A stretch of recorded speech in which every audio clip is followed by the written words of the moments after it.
ದಿನಗಳ ಹಿಂದೆನೆ ಅವರಿಬ್ಬರಿಗೂ ಫೋನ್ ಮಾಡಿ ದಾವಣಗೆರೆ ಜಿಲ್ಲೆಯಲ್ಲಿ ಈ ತರ ಕಾಡಜ್ಜಿಯ ಕೃಷಿ ಇಲಾಖೆ ಭೂಮಿನಲ್ಲಿ ಮಣ್ಣನ್ನು ಕರೀತಾ ಇದ್ದಾರೆ, ನೀವು ಅದಕ್ಕೆ ಕ್ರಮ ಕೈಗೊಳ್ಬೇಕಂತ ಹೇಳಿದ್ದಾರೆ.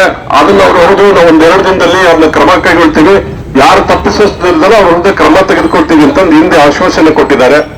ಜಿಲ್ಲಾಧಿಕಾರಿಗಳು, ಪೊಲೀಸ್ ವರಿಷ್ಠಾಧಿಕಾರಿಗಳು ಇಬ್ಬರು ಕೂಡ. ಅದಾದ್ಮೇಲೆ ಅವರು ಪತ್ರಿಕಾಗೋಷ್ಠಿಯನ್ನು ಕೂಡ ಮಾಡಿ ಸಮಗ್ರ ಮಾಹಿತಿಯನ್ನು ಕೊಟ್ಟರು. ಹಾಗಾದ್ರೂ ಕೂಡ ಅಲ್ಲಿ ಮೊದಲು ಹಗಲು ದರೋಡೆ ನಿಲ್ಲಿಲ್ಲ.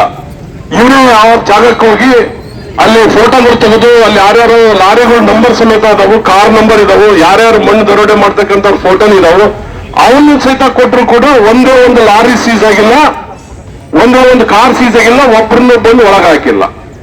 ಈಗ ಅವ್ರು ಸಂಜಾಯಿಸಿ ಏನ್ ಕೊಡ್ತಾರೆ ಅಂದ್ರೆ, ಕೃಷಿ ಇಲಾಖೆ ಅಧಿಕಾರಿಗಳು ಕಂಪ್ಲೇಂಟ್ ಕೊಟ್ಟಾರೆ, ನಾವು ತನಿಖೆ ಮಾಡ್ತೀವಿ ಅಂತ ಹೇಳ್ತಾರೆ.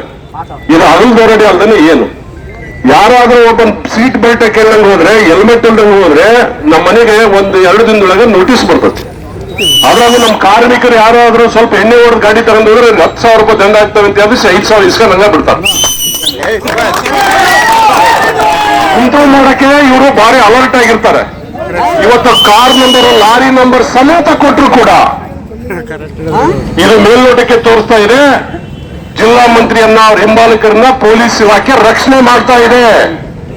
ಕೇಸ್ ಹಾಕೋದಿರ್ಲಿ, ಅವರು ರಕ್ಷಣೆ ಮಾಡ್ತಾ ಇದೆ ಅಂತ ಮೇಲ್ನೋಟಕ್ಕೆ ಕಾಣ್ತಾ ಇದೆ.